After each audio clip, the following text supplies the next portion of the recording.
This is the episode of Lampe's Poetry Corner I meant to put together about a week and a half ago, and I'm just now filming it on October 10th. So I don't know when it's going to be up, but it'll be up hopefully around the 1st. I don't know if it's going to be kind of shit if it's up by the 1st, because I won't have had time to do the music that I promised I was going to do, or to do any of the imagery that I decided that I want to do. And I'm still not sure how I want to cite any of this stuff, because it gives away my little game of guess the poet in the comment section, and so it's just like, I'll wing it as usual, because I don't have time for any of this nonsense. So this time, I had a book of poetry that, well, an old friend wrote it, and we had a falling out. I was still going to use the poetry out of the book, but that I always felt kind of weird about it. I got my hands on one poem that was done by somebody local, and it was in with the theme that I wanted to explore today. But it had some problematic issues with it. And I thought, well, I can just sort of edit around those. And then I was like, I'm just rewriting this fucking poem, and one of my poems is already in here. So why would I do that? So anyhow, new plan. I'm doing this stuff, and I'll go over some of why later. But I think that the theme will probably make itself pretty clear if it hasn't already. I think you can probably guess, judging from the date and my hairstyle. So let's start out here. What is this?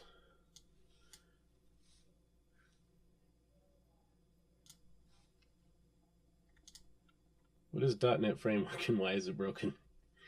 My video still seems to be recording. My audio still seems to be recording, so I don't think I care. Let's see here. It was a gala night within the lonesome latter years, an angel throng bewinged, bedlight in veils, and drowned in tears. Sit in a theater to see a play of hopes and fears, while the orchestra breathes fitfully the music of the spheres. Mimes in the form of God on high mutter and mumble low, and hither and thither fly mere puppets they who come and go, at biding of vast formless things that shift the sensory to and fro, flapping from out their condor wings, invisible woe. That motley drama, oh be sure, it shall not be forgot, with its phantom chased forevermore by a crowd that sees it not.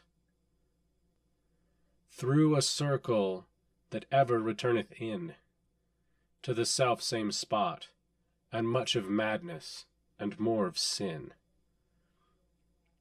And horror the soul of the plot, but see amid the mimic rout a crawling shape intrude, a blood-red thing that writhes from out the scenic solitude. It writhes with mortal pangs. The mimes become its food, and seraphs sob at vermin fangs in human gore imbued. Out are the lights, out all, and over each quivering form a curtain, a funeral pall, comes down with the rush of a storm, while the angels, all pallid and wan, uprising, unveiling, affirm that the play's the tragedy, man, and its hero, the conqueror worm. Husband. She didn't have one, and never had. If have was the right verb, for knowing someone in this way, and referring to someone with this word. She'd had children, 2 of them. She'd had friends. She'd had, or as she had heard it said, had taken lovers. Still, through all these years, she had felt more or less tended to, almost thoroughly husbanded, though by what or whom exactly it was hard to say. Certainly by some of the men she had been with, and some of the women. Sometimes by her own mother even. But equally often by a single idea, such as Schoenberg's, who believed all progress in social thinking and feeling had come about through force of longing. With equal frequency, though with less predictability, she had felt cared for by certain objects, a spotted yellow pear, the dark fettle curl of a dog's tail, that ancient hay derrick, tall and rangy, pointing out the far end of the world. Sometimes when she went to a movie by herself, something she often did, she'd tell the ticket taker that her husband would arrive at any minute. She simply liked the sound of the word, and she took it entirely, and many times a day, as hers. Since all I've left are bones, it's strange no one will bury me. I've never asked anyone to carry me. I would always go it alone. It's something like home, though perhaps a little scary, in the places where we tarry in the shadow of a throne, where the prince and the old crone hold court cool and wary, eating ripe and willing cherries, speaking in uneven tones. Until the boy remains past forgotten hours. After all, I'm only bones. Hell is a kitchen, a world out of time, exploding in perpetuity, while souls for sale preside. With no signs of life, emotions like dust, but I survive, even thrive. In transcendence, martyred, insane, but I stand in ashes in the end. Still, this heart burns, though. The corpse grows cold. Haunting the world I go. I am your shadow. I'm you. I am collapsing. Am I still or forgotten? To be alive is selfish. As long as you live, you stand on my shoulders. From death am I created, mortal ingrates desecrated. Today there were actually 4 poems. The last one was mine, and it is in fact 2 poems. But they sort of lead into each other fairly easily, except of course for the mood of the 2 pieces. The first is called Bones, which is, well, it's basically about capitalism, I suppose. It's a little oversimplifying. But the Prince and Old Crone, for example, are basically baby boomers, while millennials are broke and own only our bones. And then Shadow is a much deeper and more complicated way of dealing with sameness in societies where we sort of define each other through otherness. Being an othered person in certain ways, but being similar people in other ways, despite the animosity somebody might have towards someone.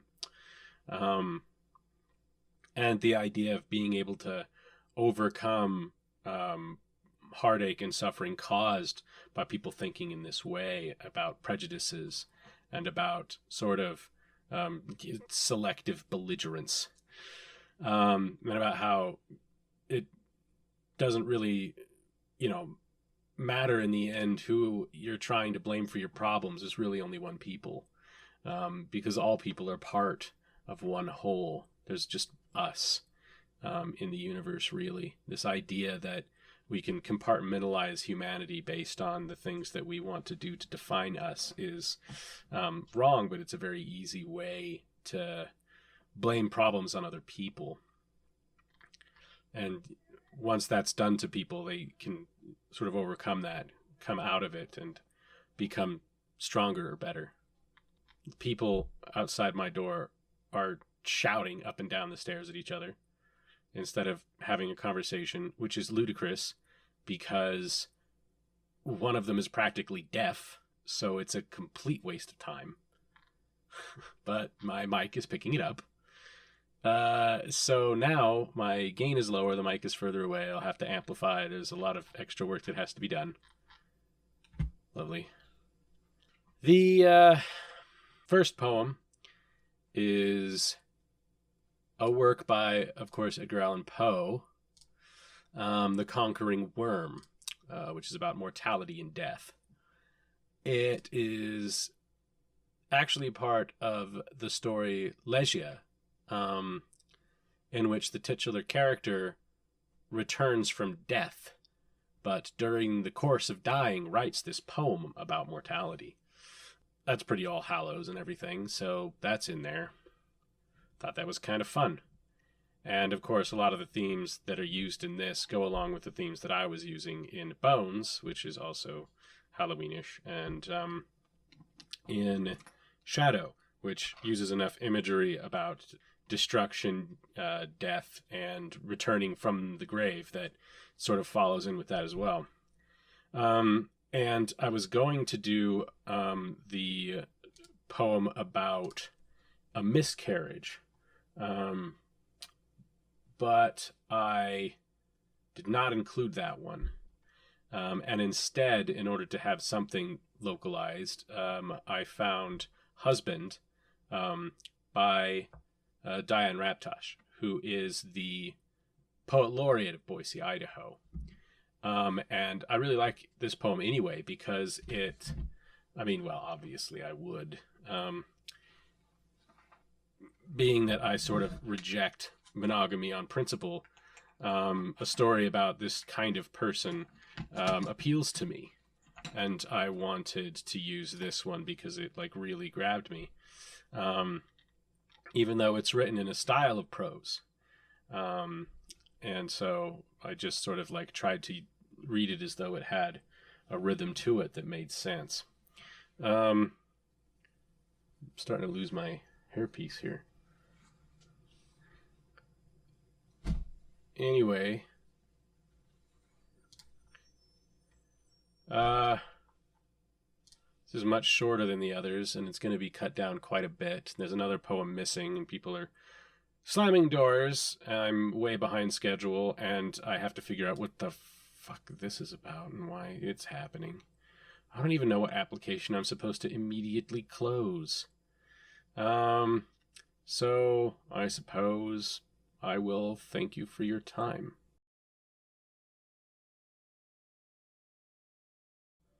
The hither and dither fly,